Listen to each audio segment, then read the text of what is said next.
즉 스테이블 코인은 국경을 자유롭게 넘나들 수 있는 통화이기 때문에 공산주의 국가는 받아들일 수 없지만 달러의 확장이 오히려 의미되는 미국 같은 나라는 스테이블 코인의 활용을 크게 장려할 것입니다.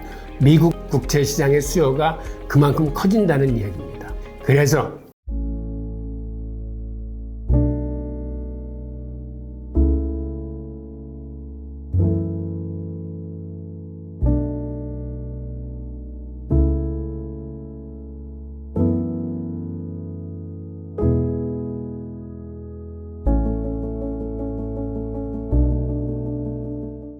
안녕하세요, 훈익입니다. 오늘은 스테이블 코인의 미래에 대해서 한번 알아보겠습니다. 스테이블 코인은 여러분도 잘 알다시피 달러나 유로화의 1대1로 연동된 코인입니다. 그래서 변동성이 없이 스테이블하다라고 해서 스테이블 코인입니다. 자, 그런데 이러한 스테이블 코인이 2022년 초까지만 해도 그 성장세가 굉장히 무서웠습니다. 그런데 한 사건으로 인해서 스테이블 코인 시장이 심하게 망가졌습니다. 그 사태가 여러분들도 잘 알다시피 2022년 5월에 발생한 루나 사태입니다. 루나 사태로 인해서 세계가 모두 깜짝 놀라면서 스테이블 코인에 대한 신뢰성이 크게 훼손되고 앞으로 스테이블 코인을 많이 규제를 해야 되겠다라고 해서 각국 정부가 이때부터 스테이블 코인을 규제하기 위한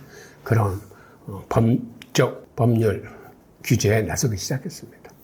그리고 동시에 스테이블 코인 시장도 크게 위축이 됐습니다. 자, 우리가 2022년도에 이런 상황을 겪으면서 스테이블 코인 시장을 바라보는 눈이 신뢰와 불안이 뒤섞인 가운데 바라보고 있었는데 최근 들어서 스테이블 코인 시장이 다시 살아나고 있습니다. 그 내용을 한번 보시죠.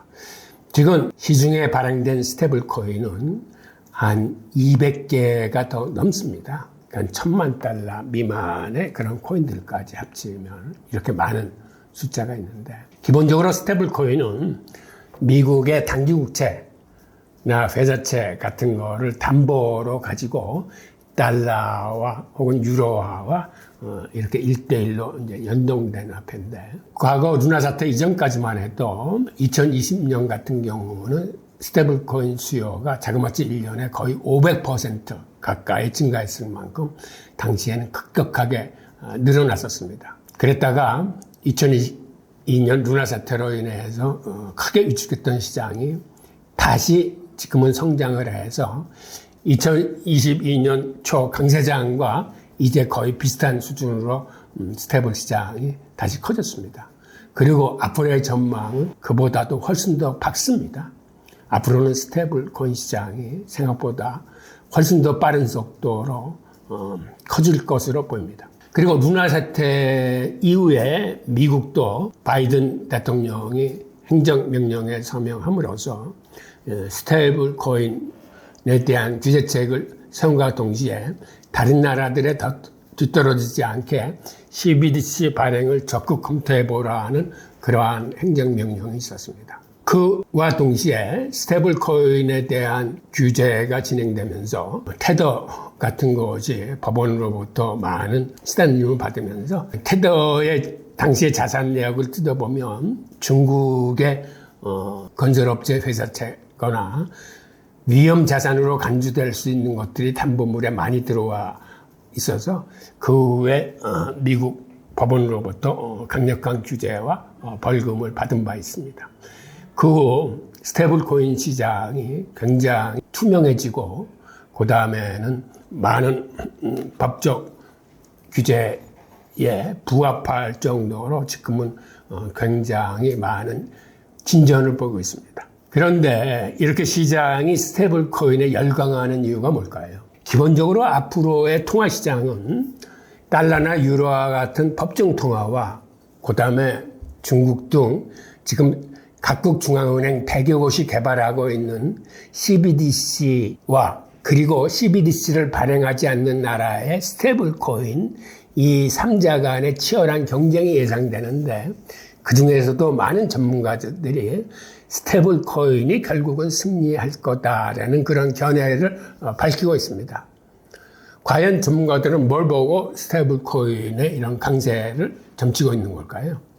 우선 스테이블 코인은 첫째, 송금 수수료가 저렴하고 그 다음에 송금 결과를 즉시 확인할 수 있습니다. 이렇게 송금 수수료가 저렴하다는 건 굉장한 큰 장점입니다. 왜 그러냐면 우리가 은행을 통해서 달러를 송금하거나 혹은 앞으로 나올 CBDC를 통해서 해외 송금하는 것에 비해서 스테이블 코인은 송금 수수료가 압도적으로 싸기 때문입니다. 그리고 이제는 거의 재료에 수렴해서 네트워크 수수료 위에는 돈이 들지 않습니다.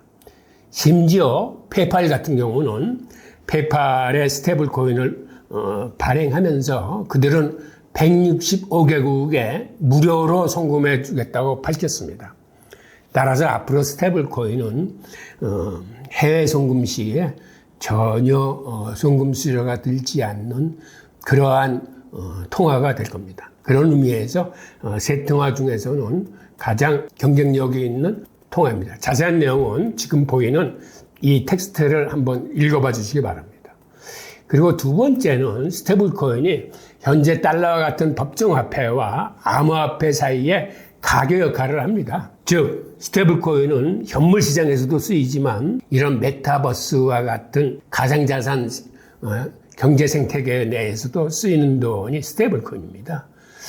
그리고 실질적으로 해외 거래소에서는 스테이블 코인을 통해서 암호화폐를 살 수 있기 때문에 달러라는 법정 통화와 암호화폐 사이를 연결해주는 이러한 중간 브릿지 통화로 사용되고 있습니다. 세 번째는 방금 말씀드렸던 그 메타버스 생태계, 즉 디파이와 메타버스 시대가 도래하면 거기에 총화로 등극할 수 있는 게 스테이블 코인입니다. 디파이도 한때 강세를 보였다가 루나 사태와 FTX 사태로 인해서 시장이 많이 위축됐었는데 지금 다시 살아나고 있는 그러한 성장세를 보고 있습니다. 그리고 메타버스도 2, 3년 전에 나와서 인기를 끌다가 그 후에는 팍 사그러들었는데 앞으로 인공지능과 챗GPT와 결합해서 새로운 형태로 다시 살아날 가능성이 큽니다. 특히 VR 등 이런 기기들의 발전과 더불어서 이제는 기기들 값이 효능은 훨씬 좋아지면서 가격은 싸질 거기 때문에 그 시장의 기술 진보에 따라서 앞으로 메타버스 생태계는 다시 주목을 받으면서 커질 가능성이 농후합니다. 이렇게 메타버스 생태계가 갖는 우월성이 어디서 볼 수 있냐면 우리가 엔터테인먼트 공연을 어떤 공연장이 아니고 이렇게 메타버스로 볼 수 있으면 훨씬 많은 관객들이 참여할 수 있을 뿐만 아니라 예를 들어서 잠실 운동장에서 BTS가 공연을 한다 그러면 그 운동장 안에 들어올 수 있는 최대 수용 인원이지만 이렇게 메타버스를 활용하면 전 세계의 글로벌 관중들이 여기에 참여할 수 있기 때문에 이건 숫자가 몇십만, 몇백만 명도 같이 볼 수 있는 이런 이점이 있습니다. 그리고 운동장에 가서 보면 저 밑에 한 점으로 보이지만 이렇게 메타버스로 보면 그 가수나 공연자의 실물을 아주 가까이서 볼 수 있는 효능이 있기 때문에 오히려 메타버스 생태계로 이런 엔터테인먼트 행사 같은 것들이 훨씬 효율적으로 진행될 수 있습니다. 그런데 이게 사실은 모든 분야에 확대될 수 있습니다. 이러한 메타버스 생태계는 나중에 원격 업무는 물론이고 옆 사람 동료들하고 아바타로서 같이 근무하는 이러한 느낌을 줄 뿐만 아니라 교육도 마찬가지입니다.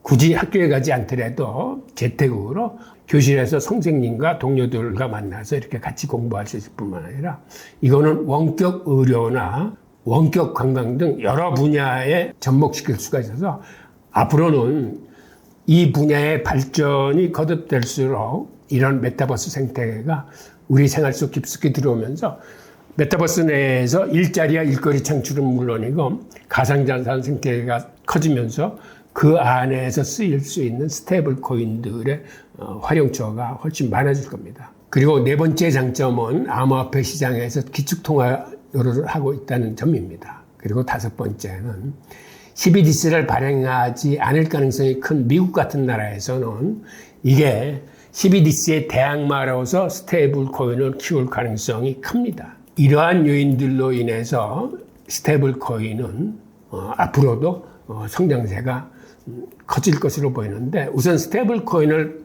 바라보는 예를 들어서 중국이나 러시아 등 이러한 공산주의 국가와 서방 세계에는 뚜렷한 시각차가 있습니다. 가장 큰 시각차는 중국이나 러시아 같은 나라는 자본 유출이 엄격히 통제되고 있습니다.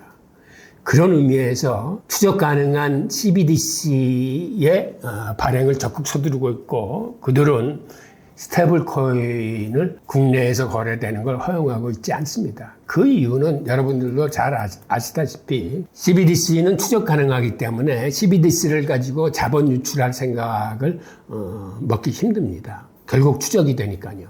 그렇지만 전자지갑으로 이동하는 스테이블 코인은 이거는 금융 국경을 허물어 버리는 이거는 세계화폐입니다. 즉 스테이블 코인은 국경을 자유롭게 넘나들 수 있는 이런 통화이기 때문에 공산주의 국가는 받아들일 수 없지만 이런 달러의 확장이 오히려 의미되는 미국 같은 나라는 스테이블 코인의 활용을 크게 장려할 것입니다. 게다가 스테이블 코인의 담보물이 대부분의 미국 국채이기 때문에 스테이블 코인이 큰다는 얘기는 미국 국채 시장의 수요가 그만큼 커진다는 얘기입니다.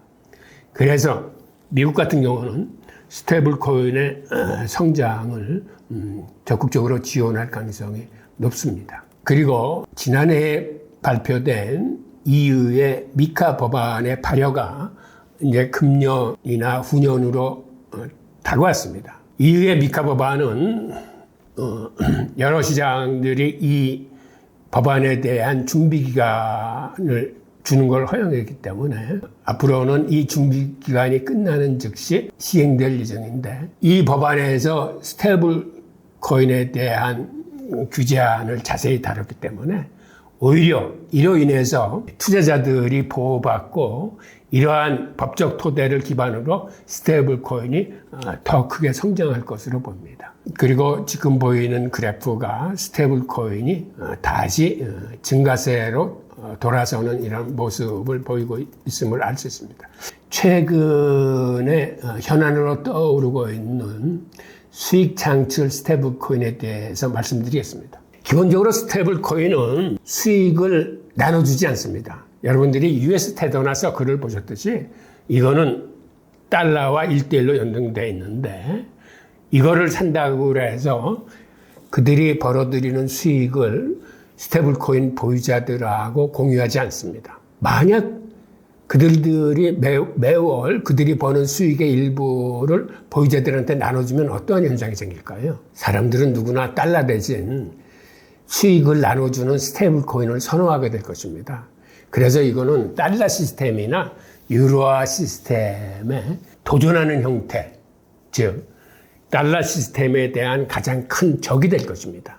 그래서 미국은 원칙적으로 스테이블 코인의 이자 지급을 금하고 있습니다. 유럽의 미카 법안도 이를 금하고 있기 때문에 유럽의 미카 법안이 실질적으로 시행이 되면은 미국과 유럽에서는 스테이블 코인의 이자를 지급하는 행위를 할 수 없게 됩니다. 그럼에도 불구하고 이렇게 이자를 지급하는 수익형 스테이블 코인, 즉 수익 창출 스테이블 코인들이 지금 우후죽순으로 등장하고 있습니다. 그들은 미국과 유럽이 이렇게 금하고 있는데도 이러한 거를 등장시키는 이유는 뭘까요? 우선 이거는 시장의 수요가 크기 때문입니다. 또한 그들은 미국과 유럽의 규제를 피해서 대부분 발행처를 규제를 받지 않는 중동이나 그 다음에 면세 지역, 그러니까 세금을 내지 않는 그러한 페이퍼 컴퍼니를 만드는 그런 지역의 회사를 두고 발행을 하고 있습니다. 그리고 이거를 모든 나라에 통용시키는 게 아니라 이렇게 규제를 받는 나라에는 일단 팔지 않고 있습니다. 그래서 미국과 유럽의 규제를 피해서 발행을 하는데, 결국은 그럼에도 불구하고 이를 피해서 이러한 스테이블 코인에 대한 수요는 많이 늘어나고 있습니다. 즉 한마디로 우리가 스테이블 코인을 가지고 수익을 내는 방법은 여러분들도 잘 아시는 스테이킹을 한다거나, 즉 디파이 시장에 예치를 한다거나 디파이 시장에서 대출을 하면서 이자를 받거나 이자를 내는 이런 시스템에서 수익을 볼 수 있는데, 그런데 이런 예치를 하지 않아도 그냥 본인의 지갑 속에 갖고 있기만 해도 매월 수익금을 지불해 주는 스테이블 코인이 있다면 어떡하시겠습니까? 즉 한마디로 이러한 예치하지 않고 보유만 해도 수익이 늘어나는 그런 스테이블 코인들이 지금 많이 등장하고 있습니다. 간단한 예를 하나 보겠습니다. 최근 예치하지 않고 보유만 해도 수익이 나는 스테이블 코인 중에 하나로 지난 6월 달에 발행된 리프트 달러가 있습니다. 이것은 미국의 암호화폐 기업인 팍소스가 아랍에미리트에 주재하고 있는 사업체인 팍소스 인터내셔널이라는 회사를 통해서 발행한 스테이블 코인인데, 아르헨티나를 첫 시장으로 출발을 했습니다. 즉 아르헨티나는 지금 초인플레에 시달리고 있기 때문에 그들은 달러나 스테이블 코인을 선호합니다. 그런데 달러나 스테이블 코인보다도 수익이 나는 그러한 스테이블 코인이 아르헨티나에 등장을 한 겁니다. 리프트 달러는 기본적으로 달러와 1대1로 연동되어 있고 이더리움 생태계에서 발행되고 있는데, 토큰 보유자들한테 매일 자동적으로 이자가 지급되고 있습니다. 리프트 달러 자체는 담보물로 기본적으로 달러 예금, 예를 들어서 MMF 같은 데 예금한 거나 그 다음에 단기 국채 등 이러한 유동자산으로 구성되어 있는데, 그래서 현재는 약 연 5% 정도의 수익이 나고 있습니다. 그런데 이 수익을 매월 보유자들한테 매일 자동적으로 그들의 전자지갑에 쏴주고 있습니다.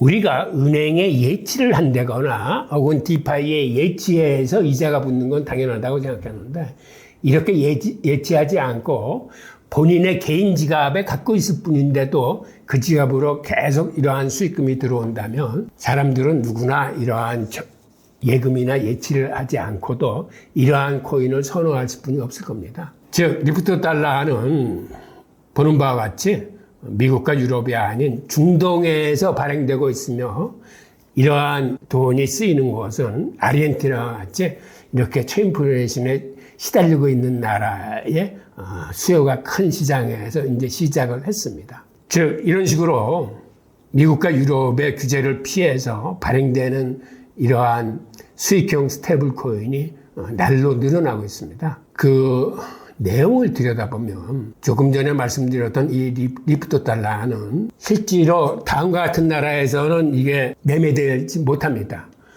미국, 그 다음에 영국, EU, 캐나다, 홍콩, 일본, 싱가포르 등 이렇게 법으로서 이러한 수익을, 이자를 주는 스테이블 코인을 금하고 있는 나라에서는 이것이 판매될 수 없습니다. 그럼에도 최근에는 이 수익형 스테이블 코인 시장하고 가장 밀접하게 연계돼서 지금 활동하고 있는 분야가 RWA 분야입니다.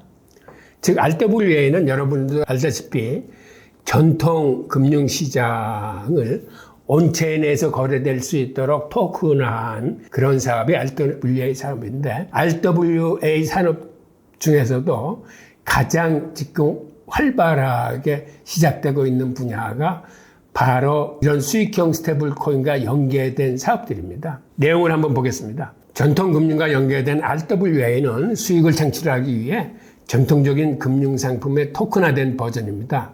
즉 이는 다시 얘기하면 뮤추얼 펀드에 가입하면은 그 펀드에 가입했다라고 주는 게 수익증권입니다. 그런데 이 수익증권을 토큰화한 게 바로 RWA 산업입니다. 즉 수익증권은 가입하고 탈퇴를 해야 되는 이런 펀드에서 발행해 주는 거기 때문에 이거를 팔면은, 즉 탈퇴를 하면 이 돈을 받는데 며칠간의 시간이 걸립니다.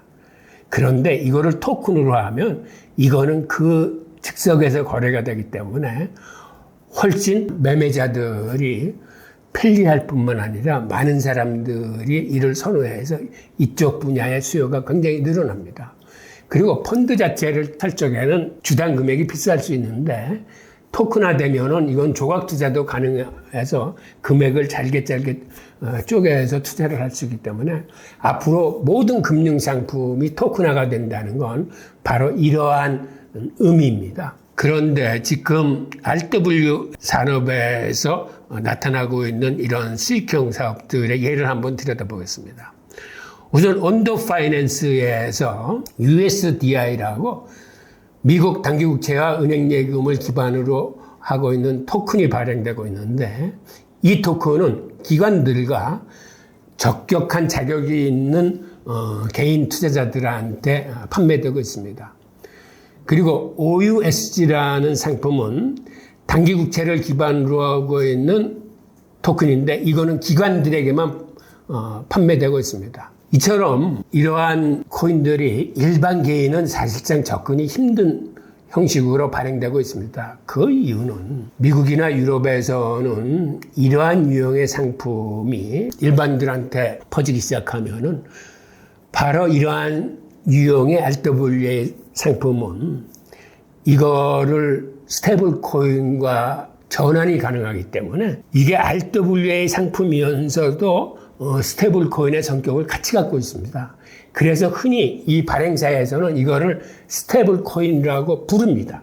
성격은 RWA 상품으로 시작이 됐지만 이게 스테이블 코인과 직접적으로 연결되어 있기 때문에 오히려 그들은 보통 명사로 이걸 스테이블 코인이라고 부르기 때문에 그리고 스테이블 코인과 개인의 입장에서는 전혀 다를 바가 없습니다. 예를 들어서 블랙록이 기관들을 대상으로 판매한 비들 같은 경우도 달러와 1대1로 연동되어 있고 이거를 쉽게 US 서클로 바꿀 수 있기 때문에 그들은 RWA 상품을 샀지만 필요시에는 스테이블 코인으로 바꿔서 현금화시킬 수 있는 즉 한마디로 스테이블 코인 시장과 RWA 상품은 이렇게 직접적으로 연결되어 있는 상품들이 많습니다.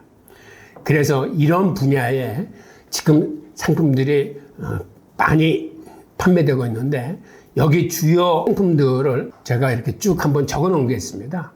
즉 언더 파이낸스에서 나오는 상품들, 그 다음에 마운틴 프로토콜에서 발행되는 그들은 USDM을 스테이블 코인이라고 부릅니다. 직접. 그런데 이거는 RWA 상품으로 이제 발행이 된 겁니다.